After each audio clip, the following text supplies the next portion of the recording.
Les grands hommes marquent les époques par leur discours, et Baggy en fait partie. Il m'a fait vibrer, il m'a donné les frissons, et alors qu'Oda enchaîne masterclass sur masterclass, Baggy rejoint la course au One Piece. Et tout ça dans une magnifique mise en scène, on en parle.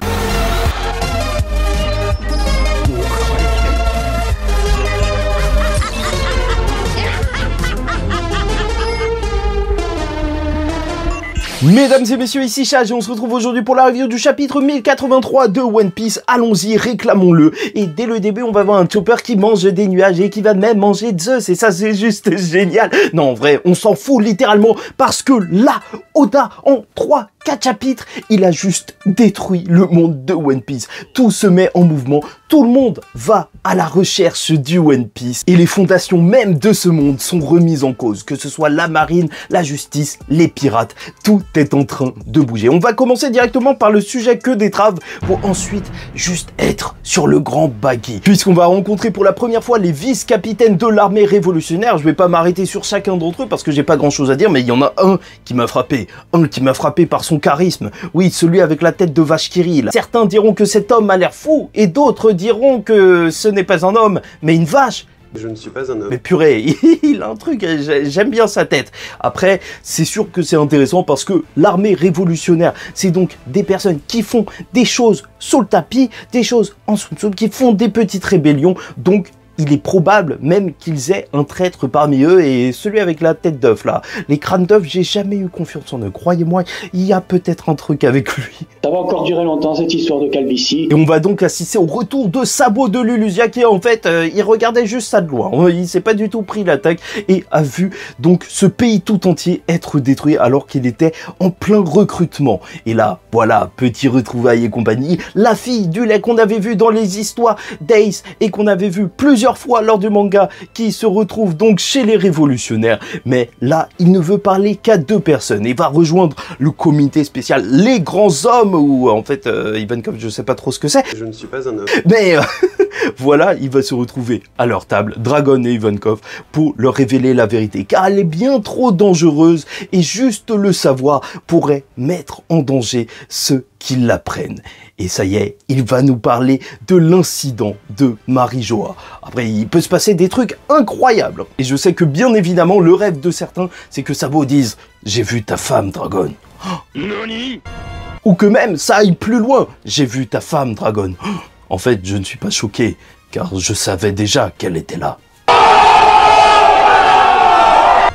Oh, enfin, je sais pas. Quoi qu'il en soit, ça se trouve qu'il a eu des informations sur, normalement, le personnage caché, Im-sama, ou même sur la mort de Cobra. Et alors qu'il nous dit que, ça y est, il est temps de découvrir cette histoire, alors avec Oda, on sait très bien comment ça va se passer. Non, dans 10 ans, peut-être qu'on découvrira ça. Oui, merci Oda, merci Oda.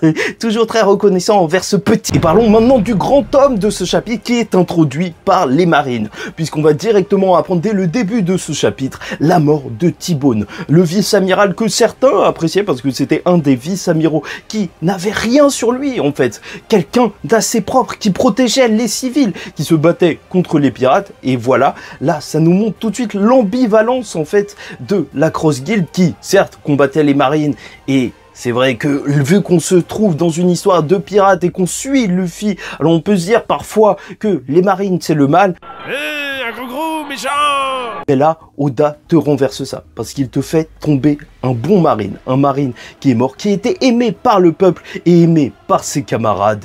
T-Bone, je sais, moi aussi en vrai, je me rendais pas compte de base à quel point c'était peut-être important. Et c'est Sengoku et Tsuru qui vont en parler, c'est un civil qui aurait fait ça d'une petite famille dans un pays pauvre, comme quoi l'argent en fait, les primes qu'auront mis la Cross Guild sur les marines attirent n'importe qui, et c'est bien trop compliqué, comme le dira Sengoku, de protéger le peuple alors qu'il faut surveiller ses arrières et que le peuple lui-même pourrait les tuer. Et c'est pour ça que la Cross Guild devient un véritable problème à gérer. Mais là, je suis obligé de m'arrêter pour vous dire que voilà, c'est là où Oda est supérieur. Parce que oui, les théoriciens One Piece, quand ils ont entendu parler de la Cross Guild, même moi, hein, tu vois, ils parlent de puissance, ils parlent de comique, mais au final, qui a parlé de l'impact géopolitique que ça pouvait avoir d'avoir des primes sur les marines. C'est ça qui est super intéressant avec Oda. Ok, tu peux faire des débats de puissance et compagnie, mais lui, il écrit une histoire, un univers tout entier où chacun des événements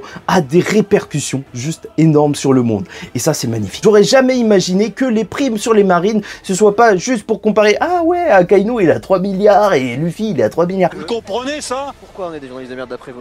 Non, en fait, ça va beaucoup plus loin que ça, et ça, c'est magnifique. Vraiment, Oda est fort. Oda est très très fort. Et d'ailleurs, c'est là que Sengoku, en voulant faire goûter un nouveau gâteau à Garp, va découvrir que il est parti sauver Kobe.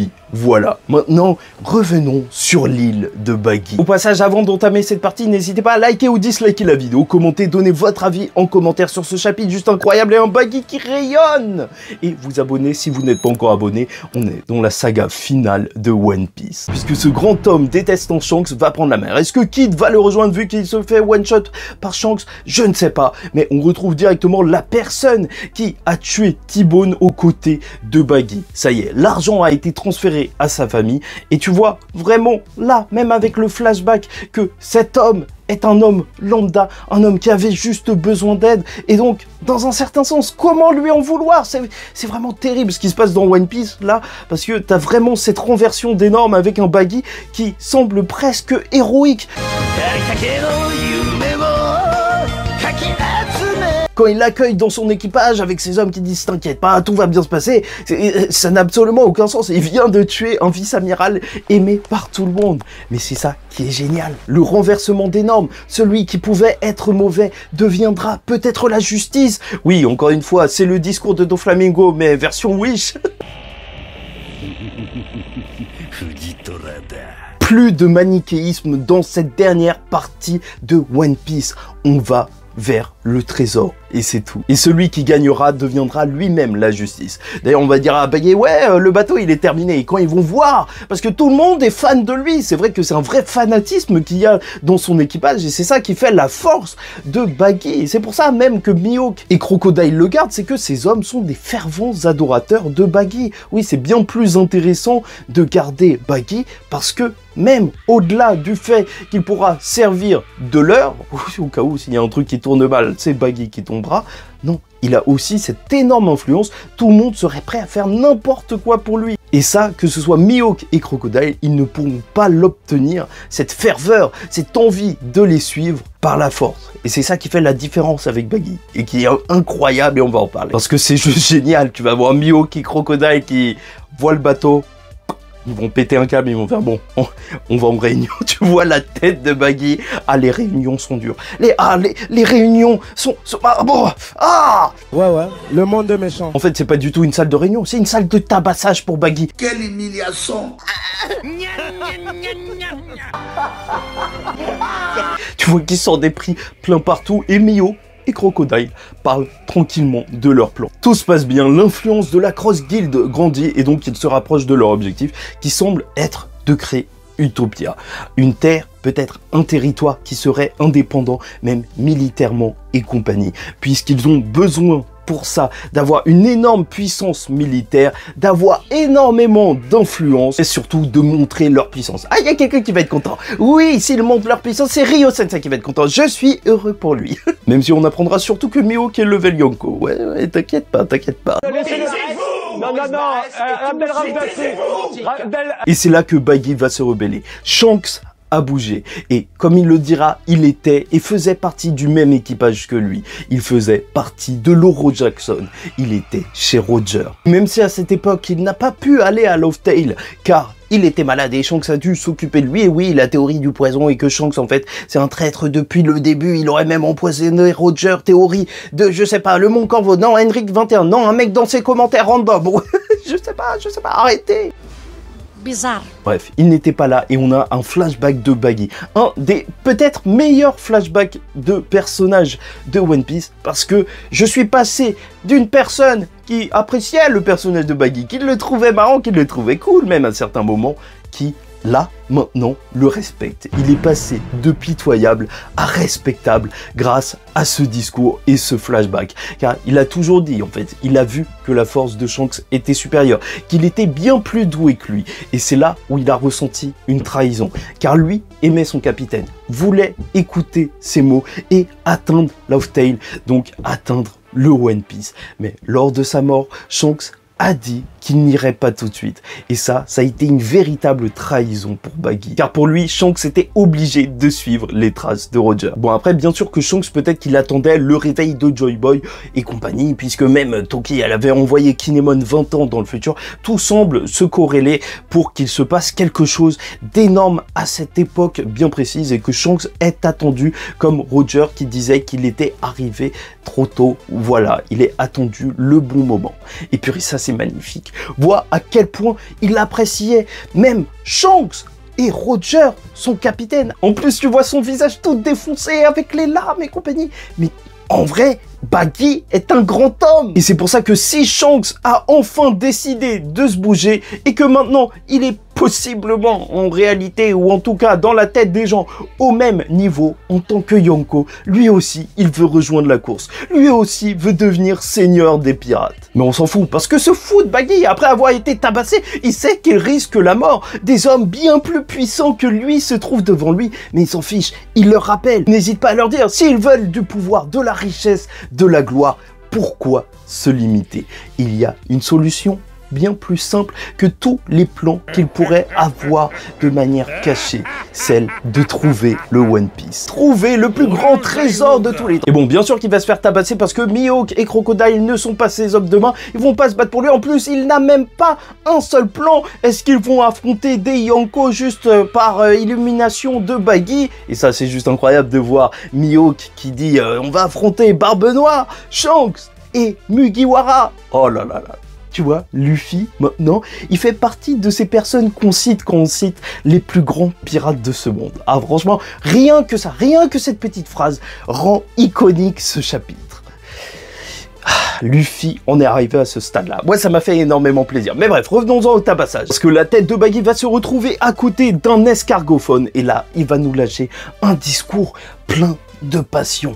Un discours sur les rêves, un des plus beaux discours de One Piece. Car il est temps pour lui d'aller le chercher, d'aller chercher ce trésor légendaire, le trésor de son capitaine. Et c'est là où, en fait, la résonance de son discours, ok, tu vois plein de gens hypés, et bien sûr ça te hype aussi, mais surtout voir que le personnage est vraiment passé de pitoyable à respectable en à peine un chapitre. Voir à quel point, en plus d'être un rigolo, c'est aussi un homme avec des rêves. C'est un homme qui a aimé son capitaine, qui a aimé ses camarades, qui a voulu aller au plus loin, même s'il était faible.